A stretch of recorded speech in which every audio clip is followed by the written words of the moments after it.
The most important Allied victory of 1944 did not happen on a battlefield. It happened inside a cold meeting room, far from the sound of guns, and the real story has been buried under decades of myth and simple half-truths. On December 19, 1944, in a map-covered room in Verdun, Supreme Allied Commander Dwight D. Eisenhower looked across the table at General George S. Patton and asked a question that seemed almost innocent. "George, how soon can you attack?" Patton's answer hit the room like a thunderclap. 48 hours! Every officer froze. How could that be possible? Other commanders had just estimated 6 to 8 days before they could launch any counterattack against the massive German offensive tearing through the Ardennes. So how could Patton say 48 hours? But here is what history often forgets.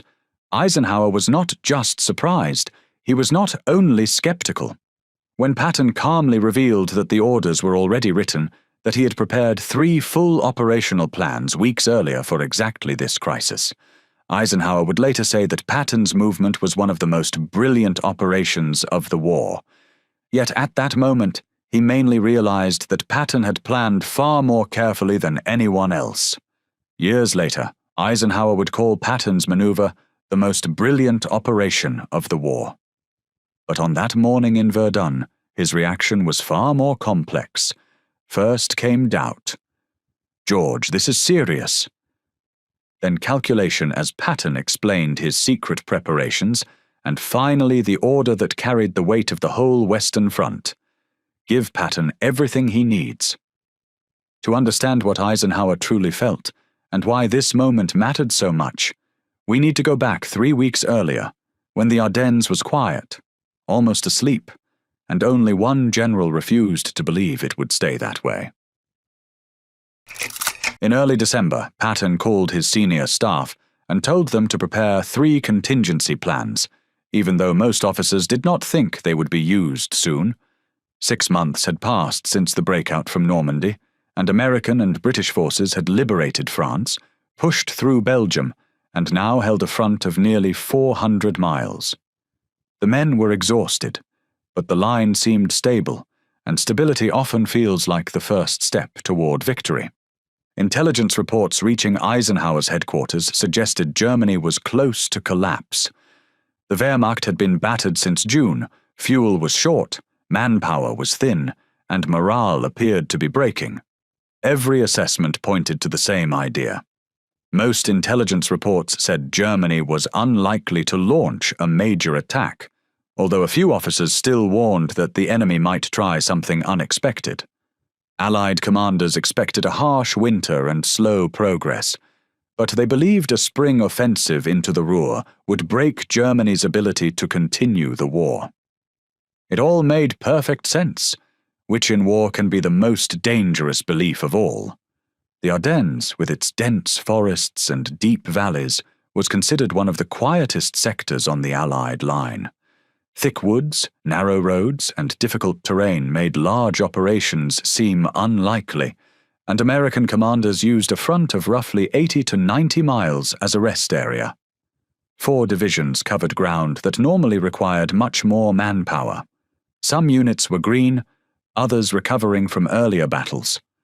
Behind them, supply depots worked in a calm routine, trusting they were far from danger. But 200 miles to the east, someone saw an opportunity where the Allies saw only quiet. George S. Patton, in his 3rd Army headquarters at Nancy, studied intelligence summaries that others viewed as routine.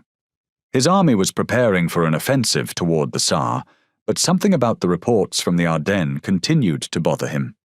Radio intercepts showed German units moving, which was not unusual, yet the pattern felt wrong. Small reconnaissance probes were more aggressive than expected. The radio traffic did not fit a simple defensive posture. Patton did not have clear proof, but some radio signals and movement reports made him feel that something was not normal in that sector. But years of soldiering had taught him to trust that instinct. In late November, he called his senior staff and gave an order that must have sounded excessive: prepare 3 full contingency plans for a rapid movement north. Routes, fuel, supply, timing, everything. Officers questioned the need, since the Ardennes appeared quiet. Patton cut them off. "That sector is too quiet. I don't trust it." The work was tedious, and officers grumbled, but they obeyed. The staff created 3 versions of the plan, each with different speeds and sizes, including a 48 to 72-hour movement and a larger pivot that would take more time. Each plan mapped march routes, fuel needs, supply reversals, artillery shifts, engineering demands, and traffic control points. The plans were filed away. Most assumed they would never be used. That assumption would last only 3 more weeks. In the shadows of the Ardennes, Hitler's last gamble takes shape. While American forces settled into what they believed would be a quiet winter, deep in the German forests, Adolf Hitler was preparing his last great gamble. The plan he had personally designed, codenamed Wacht am Rhein, was built on desperation and one undeniable truth. The Allies had stretched themselves thin. Operation Watch on the Rhine called for a massive armoured thrust through the Ardennes, the very sector the Allies considered least likely for attack, driving straight toward the Belgian port of Antwerp. Hitler believed that capturing Antwerp could break the Allied partnership, pushing the British out of the war and forcing the United States into negotiations, which he hoped would stop the fighting in the West. Throughout November and early December, German commanders assembled their striking force with extraordinary secrecy. Entire armoured divisions moved only under cover of darkness, their movements hidden by night and increasingly foul weather. Radio silence was strict, with communications kept to absolute minimums. Units were disguised as defensive formations or scattered across multiple positions to avoid detection by Allied reconnaissance. Fuel and ammunition were quietly stockpiled in forward areas beneath the thick forest canopy that hid everything from aerial observation. By mid-December, approximately 200,000 German troops and about 1,400 armoured vehicles, including tanks, assault guns, and other armoured support vehicles. The terrain that Allied planners believed made attack impossible was the same terrain German planners were using to hide an army. The weather became Germany's greatest ally. Heavy fog and low clouds settled over the region in early December, grounding Allied reconnaissance aircraft and leaving American intelligence effectively blind. A handful of reports noted unusual German activity, but these were interpreted as defensive preparations or minor redeployments. No one in the Allied High Command seriously considered that Germany still possessed the capability or the audacity to launch a major offensive. On the night of December 15, 1944, German assault troops moved into their final positions in the frozen forests. Artillery batteries unlimbered their guns in clearings carefully chosen for fields of fire. Tank crews performed last-minute checks on their vehicles. Infantry huddled in the cold darkness, waiting for the signal that would send them forward. And at 5:30 on the morning of December 16th, the signal came. The eastern horizon erupted in a wall of fire and thunder. Around 1,600 German artillery pieces opened fire in a coordinated barrage that rolled across 70 miles of front like an avalanche of steel and explosive. Shells screamed down onto American positions, obliterating communication posts, tearing apart supply dumps, destroying forward outposts, and transforming quiet villages into maelstroms of flame and shrapnel. Radio operators died at their equipment before they could send warnings. Entire platoons vanished in the opening minutes. Officers who had fallen asleep expecting another routine day in a rest sector woke to find themselves in the middle of the largest German offensive since the summer of 1940. The artillery barrage lasted approximately 90 minutes, and when it lifted, 200,000 German troops surged forward out of the fog-shrouded forests. Behind the infantry came the armor, 1,400 tanks and assault guns rolling down icy roads, using the thick morning mist as a perfect concealment screen. American sentries, half frozen at their posts and expecting nothing more dangerous than another day of cold boredom, watched in stunned disbelief as waves of German soldiers materialized from the fog, and panzer columns emerged from the forest like steel ghosts.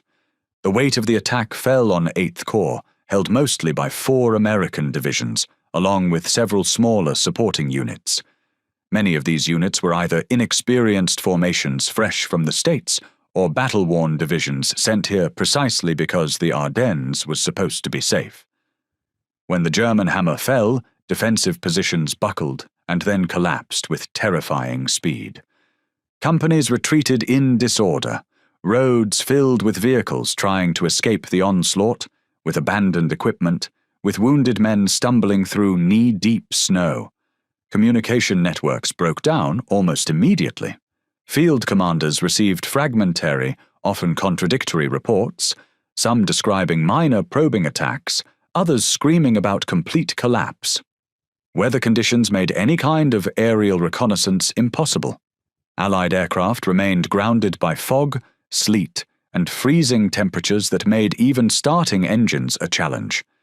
The same fog that blinded Allied commanders became perfect cover for German armor. By afternoon on December 16th, a massive bulge, an ever-widening salient, had been driven deep into the Allied line. At the center of that bulge sat the small Belgian town of Bastogne, a crossroads community that most Americans had never heard of, but which controlled 7 roads radiating outward like wheel spokes. If Bastogne fell, those roads would give German armor a clear path to the Meuse River 30 miles west. If they reached the Meuse and seized its bridges, they could split the Allied front in half and drive toward Antwerp. The entire strategic situation in Western Europe could unravel in a matter of days. At Supreme Headquarters Allied Expeditionary Force in Versailles, Eisenhower and his staff watched as their carefully organized front dissolved into chaos. Reports flooded in faster than analysts could process them, too fragmentary and contradictory to form a clear picture. Divisions were reported overrun. Regiments found themselves surrounded. Entire units simply disappeared from situation maps. Officers struggled with fundamental questions. Was this a local breakthrough that could be contained? A spoiling attack meant to disrupt Allied offensive plans? Or something far more dangerous? By the end of that first day, December 16th, one truth had become inescapable. This wasn't a raid, wasn't a limited assault. This was a major German offensive, Hitler's last desperate throw of the dice. And unless the Allies responded with extraordinary speed and force, it might succeed. That evening, Eisenhower made his decision. He would call an emergency conference of all senior commanders. The location would be Verdun, the fortress city that had symbolized French resistance during the Great War. Now it would serve as the crucible for American response to the greatest crisis since D-Day. The meeting was set for December 19th, but even as orders went out, one general was already moving. George Patton received the first reports of the German attack on the evening of December 16th. His reaction was different from that of most Allied commanders. While others expressed shock and scrambled to understand what was happening, Patton turned to his chief of staff. His words might have been something close to this. Patton asked for the contingency plans his staff had prepared earlier, showing that he had already considered the possibility of a German attack.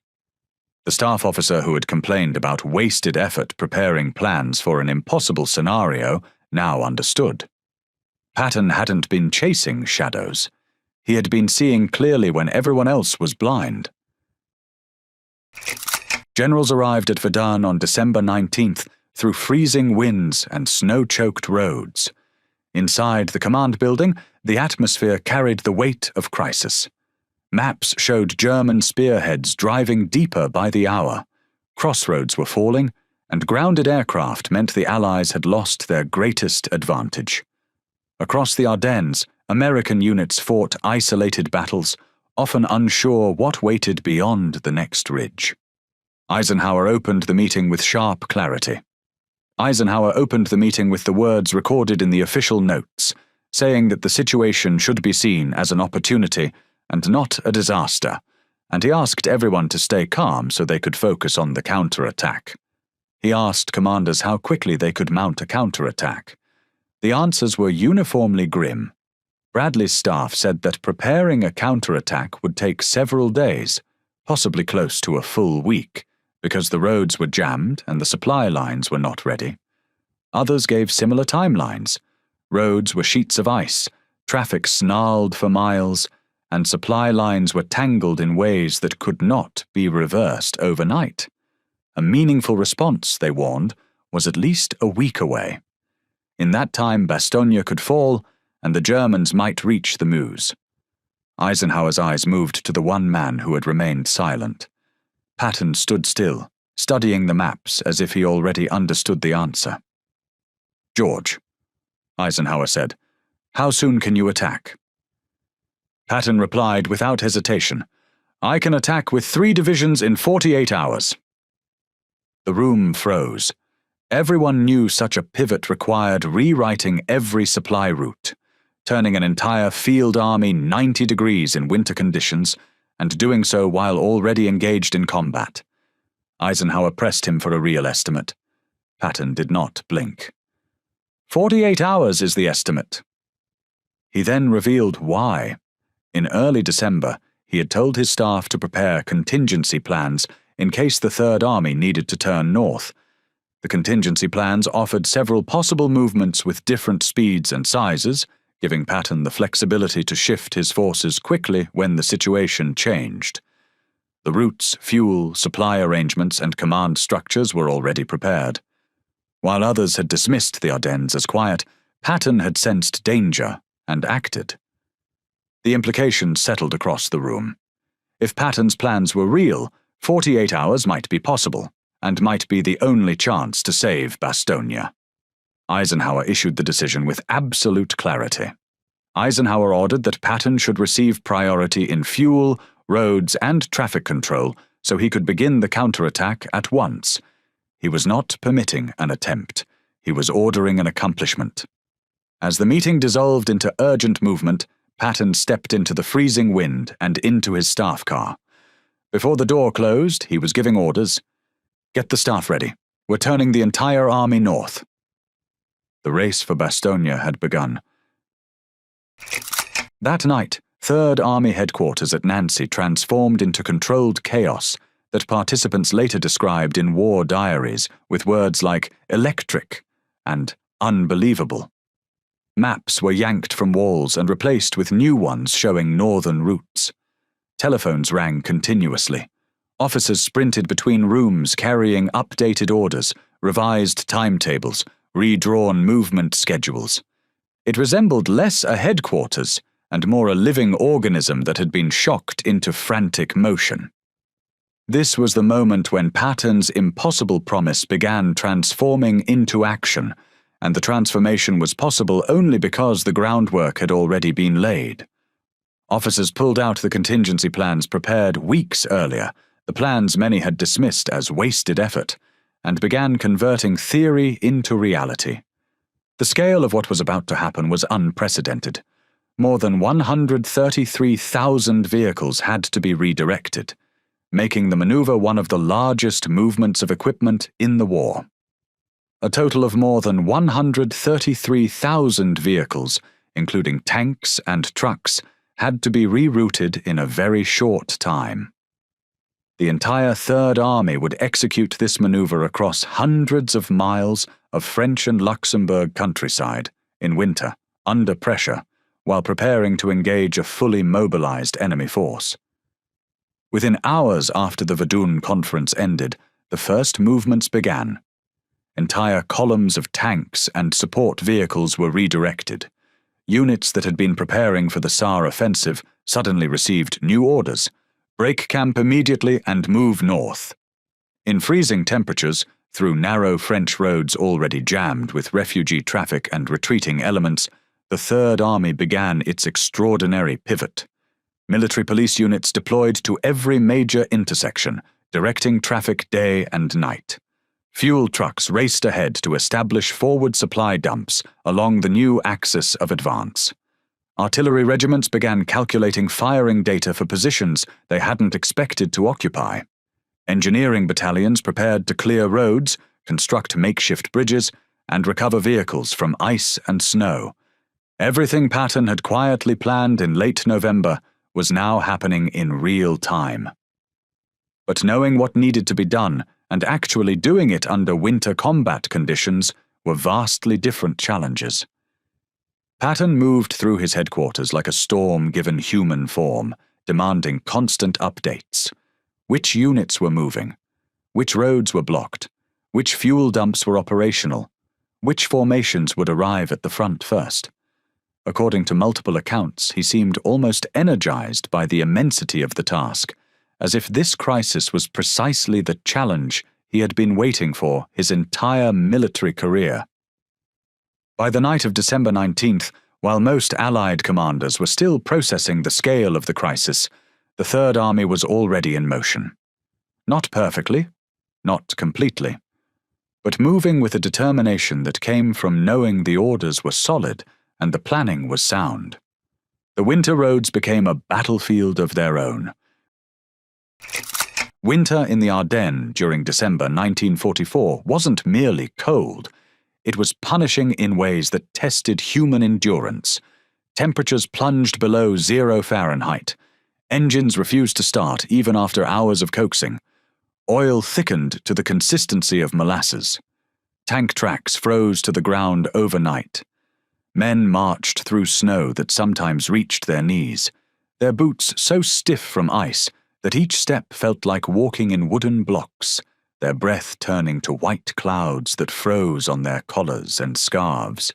The roads themselves presented obstacles as serious as enemy resistance. Narrow and winding through the French, Luxembourg, and Belgian countryside, they had never been designed for modern military traffic, and they struggled under the constant flow of war. Now those roads carried a flood of vehicles moving in multiple directions, Patton's forces pushing north, supplies moving forward, refugees fleeing south, wounded being evacuated west. At every crossroads, military police stood in the freezing air, sometimes for 18 or 20 hours straight, waving columns forward with flags during the day and lanterns at night, their voices hoarse from shouting directions, their hands numb from cold. Patton had issued an order that became almost legendary among Third Army troops. The words might have been close to this: keep moving forward. Do not stop unless you're under direct fire, and even then, keep moving. This wasn't theatrical bravado. It was operational doctrine based on Patton's core belief that speed itself was a weapon that could break an enemy through sheer momentum. In the winter chaos of December 1944, with Bastogne hanging by a thread, speed was the only weapon that could save the encircled garrison. Progress was measured in feet as often as in miles. Some columns spent hours covering distances they could have walked in less time. Trucks slid into ditches and had to be winched out or abandoned. Tanks threw tracks on ice and required field repairs before they could continue. Yet the Third Army kept advancing. By December 21st, lead elements of the 4th Armoured Division had covered approximately 60 miles northward, a pace that under the circumstances seemed almost miraculous. Behind the advancing combat units, the entire supply infrastructure of the Third Army was being rewired on the move. Fuel dumps that had been positioned for an eastward offensive were hastily emptied, and their contents rushed north. Ammunition stocks were reorganized so artillery units would have shells immediately upon reaching their new firing positions. Repair units moved ahead of combat formations, ready to recover any vehicle that winter or combat tried to kill. Medical teams repositioned to handle casualties they knew were coming. What kept men moving despite exhaustion and cold was something that couldn't be calculated in logistics tables or marked on maps. Morale remained surprisingly high throughout the movement. War diaries from various units contain variations of the same phrase: Patton is on the move. For soldiers who had served under him in Sicily, in France, in the Lorraine campaign, Those words carried powerful meaning. They had watched him do the impossible before. They believed he could do it again. Whenever possible, Patton rode forward in his command jeep, standing upright despite the cold, binoculars in hand, scanning the horizon. Soldiers who saw him pass later recalled that his presence felt like proof that the impossible was becoming real. One young infantryman's words, recorded in a unit history, captured the feeling. "When Patton came through our position, you got the sense we could take on the whole German army and win." The German High Command initially struggled to understand what was happening. Intelligence reports suggested major American troop movements, but the scale and speed seemed implausible. By December 21st, however, German commanders realized the truth. Patton was coming north with significant force, and he was coming faster than anyone had thought possible. The realization forced difficult decisions. Units that had been driving west toward the Meuse were diverted south to block Patton's advance. Artillery that should have been pounding Bastogne's perimeter was repositioned. The German timetable assumed that key road centers like Bastogne would fall quickly so that their tanks could keep driving toward the Meuse, and the need to divert units to fight Patton's advance began to slow and weaken that plan. While Patton's army clawed its way north through ice and exhaustion, inside Bastogne the situation grew increasingly desperate with each passing hour. By December 21st, Bastogne was completely encircled, and both the Americans and the Germans now understood that the town was cut off from the outside world. The 101st Airborne Division, reinforced by elements of the 10th Armored Division, held a defensive perimeter around the town, but held was perhaps too strong a word. They endured. They froze. They bled. They fought off attack after attack from German infantry and armor, often with ammunition running dangerously low and no certainty that resupply would ever come.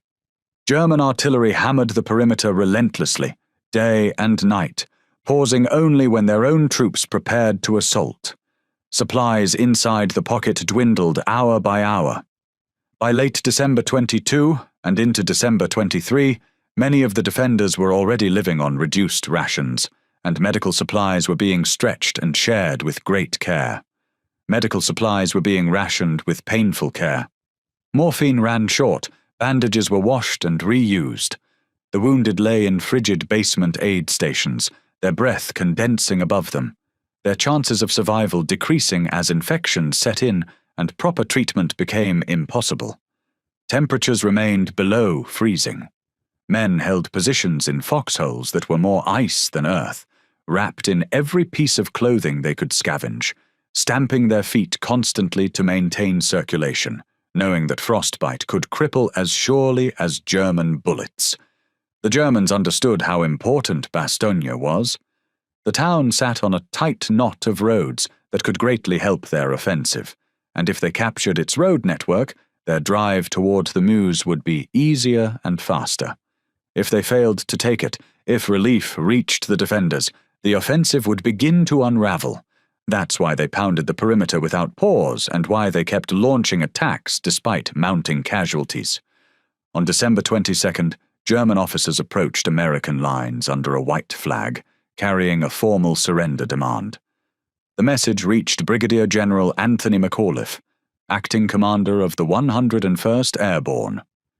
His reply became one of the most famous responses in American military history. Nuts. That single word sparked a brief moment of defiance, a small burst of dark humor in the midst of worsening nightmare. But defiance alone couldn't stop the cold, couldn't silence the artillery, couldn't defeat the tanks that kept probing the perimeter. The garrison needed more than spirit. It needed relief, and it needed it soon. Christmas Day inside Bastogne was marked by a desperate kind of endurance. Defenders had now been surrounded for 5 days. German attacks had intensified. Some foxholes had been reduced to muddy craters filled with ice water and slush. McAuliffe's staff maintained brave faces, but private communications with any outside authority they could reach made their situation clear. Without relief in the next day or two, the perimeter would eventually collapse from sheer attrition. But on the afternoon of December 25th, something changed. Men in the foxholes along the southern perimeter began to hear something different. Distant artillery fire, but not the German guns that had been pounding them for days. This was American artillery, and it was getting closer. Relief was coming. Perhaps not soon enough, but it was close. By the morning of December 26th, the gap between Patton's spearhead and Bastogne had tightened to only a few miles. The final barrier was the small village of Eisenhower, held by German forces who understood this was their last chance to prevent the link-up. The battle for that village was fierce, fought house to house, street by street, in bitter cold and against desperate resistance. Combat Command R of the 4th Armored Division led the assault. Tanks and infantry pushed forward yard by yard, taking casualties but refusing to stop.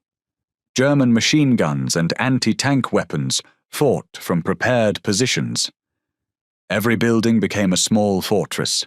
Every crossroads became a killing ground. And then, at approximately 4:50 in the afternoon on December 26th, 1944, it happened. A small patrol of American tanks and infantry, led by Lieutenant Charles Boggess of Company C, 37th Tank Battalion, pushed through the last German positions and crested a small rise overlooking the southern edge of Bastogne. In the distance, silhouetted against the winter sky, they saw paratroopers of the 101st Airborne waving, signaling with helmets and upraised arms. Contact had been made. The siege of Bastogne was broken. It wasn't a grand scene with dramatic visuals, just a handful of tanks, a few dozen exhausted men, and a radio message that crackled through to headquarters. Contact with Bastogne established. But the symbolic and strategic weight of that moment was enormous. American units that had been surrounded, isolated, and hammered for days were now reconnected to the Allied front. Supplies could flow in. Reinforcements could move forward. Casualties could be evacuated. The defenders who had held by sheer willpower could finally breathe.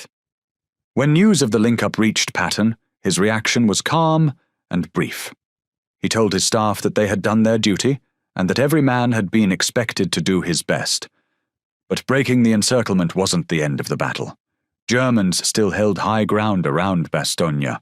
Fighting would continue for days, some of the fiercest combat of the entire Ardennes campaign. The Wehrmacht threw every available reserve into attempts to re-isolate the town. But the psychological turning point had occurred. The moment Patton's forces reached Bastogne, the momentum of the Battle of the Bulge shifted decisively toward the Allies. When the link-up was confirmed, relief swept through Allied command from Verdun to Versailles. For days, Eisenhower and his staff had watched the situation maps with mounting dread as German arrows pushed deeper westward, threatening to split Allied armies in half. With the link-up confirmed, Allied commanders felt a growing sense of relief, because it marked an important shift in the battle, even though many other factors were also shaping the outcome of the German offensive. Inside German headquarters, the mood was entirely different. The problems facing the German offensive became harder to ignore, and Patton's rapid movement added even more pressure to difficulties that had already begun to grow. Fuel shortages crippled armored units that had been counting on capturing American supply dumps. Roads became jammed with vehicles that couldn't move forward or retreat. Weather began to clear, and Allied aircraft returned to the skies with devastating effect. Most critically, Patton's advance from the south had forced German commanders to divert reserves that had been earmarked for the main thrust toward the Meuse. The German timetable for the offensive had depended on speed, shock, and coordinated multiple thrusts. Patton's maneuver had disrupted all three. Every hour his forces advanced northward was an hour stolen from Hitler's plan. By the time German High Command fully understood the scale and speed of Patton's movement, The initiative had already slipped from their grasp. In the days following the relief of Bastogne, Eisenhower began reviewing after-action reports, staff diaries, and first-hand accounts from commanders at every level. The more he examined what had happened, the more extraordinary the achievement appeared. Reports described refugees watching in amazement as endless columns of American armor pushed north through impossible conditions. Engineers recalled working around the clock in sub-zero temperatures to keep roads passable. Staff officers described rewriting entire operational plans in hours rather than the days such work normally required. And at the center of it all was Patton.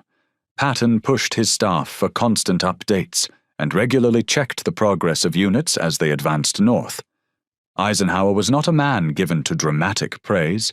His leadership style emphasized coalition unity, careful planning, and measured response. But when it came to assessing what Patton had accomplished during those critical days in December, Eisenhower spoke with an admiration that few had heard from him before. In conversations with his staff that were later recorded in official histories, Eisenhower acknowledged that the Verdun meeting on December 19th had been the moment the war in Western Europe almost slipped away. But he also noted something else: the quiet confidence he had felt when Patton revealed his prepared plans. Eisenhower had understood something that others in that room had not immediately grasped.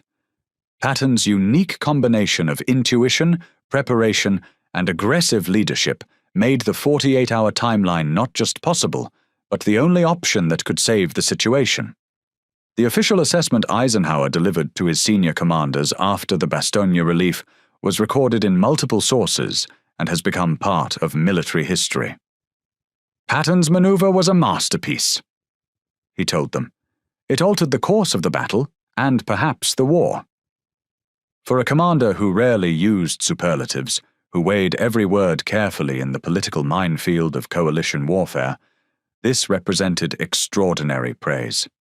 Eisenhower recognized that the relief of Bastogne was not accidental, not lucky. It was the direct result of a commander who had anticipated the enemy's move, prepared for it before anyone else believed it possible, and then executed that preparation with a speed that defied conventional military wisdom. In private conversations that were later recounted by staff officers and documented in memoirs, Eisenhower offered perhaps his most telling assessment. "If anyone could accomplish the impossible," he said, "it was Patton." Those words, spoken in the aftermath of the most desperate crisis the Western Allies faced after D-Day, captured something essential about both men. Eisenhower had the wisdom to trust a subordinate whose methods he sometimes questioned, whose personality often grated, but whose military judgment in crisis proved superior to everyone else's. And Patton had the foresight to prepare for a scenario that others dismissed, the discipline to plan meticulously what others thought was impossible, and the audacity to execute under pressure that would have paralyzed lesser commanders. The German offensive continued to unravel through late December and early January 1945.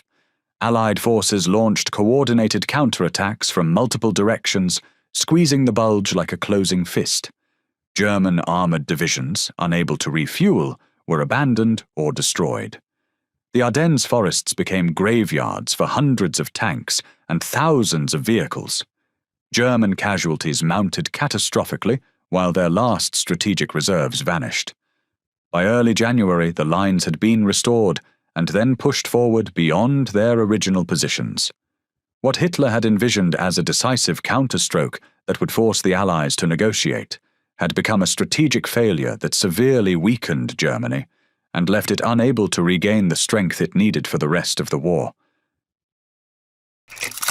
80 years later, military historians and students of warfare continue to study Patton's 90-degree turn as a case study in operational brilliance. The maneuver has become a textbook example of how to transform intuition into preparation and preparation into decisive action under extreme time pressure. What made 48 hours possible wasn't improvisation, wasn't luck, wasn't even boldness, though all those elements played their parts. What made it possible was preparation done quietly, dismissed by some as unnecessary, but executed with thoroughness that would prove decisive when the crisis came. The formula had three essential elements. First, intuition, Patton's instinctive sense in late November that something was wrong in the Ardennes, despite all evidence to the contrary. Second, preparation. Patton had prepared 3 contingency movement plans in advance, and although they were not detailed in every part, they were complete enough to allow a fast turn north when needed. Third, execution. When the moment arrived, that preparation enabled action at a speed no one else could match. Most people today know the Battle of the Bulge as a desperate German offensive that failed. They know about the encircled defenders of Bastogne, about McAuliffe's famous nuts reply, about brutal winter conditions and heroic stands. But few truly understand why the Allies survived the crisis at all. The real turning point wasn't a tank charge. It wasn't a heroic last stand. It wasn't even the courage of the surrounded garrison, though that courage was real and essential. The turning point was a decision made behind closed doors at Verdun, backed by preparation that almost no one outside Patton's immediate staff knew existed.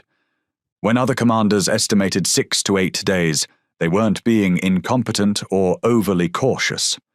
Under normal circumstances, their estimates were reasonable and realistic. But Patton wasn't operating under normal circumstances. He had prepared for what others considered impossible, and that preparation transformed the dynamics of the entire crisis. So what was Eisenhower's real reaction when Patton turned his army 90 degrees in 48 hours? The answer reveals itself in layers. In the moment at Verdun, there was skepticism mixed with desperate hope. "George, this is serious." Followed by growing realization as Patton revealed his prepared plans, then immediate and total support. Give Patton everything he needs. Many officers later described Patton's maneuver as one of the most impressive operations of the campaign, and Eisenhower also expressed strong praise for it.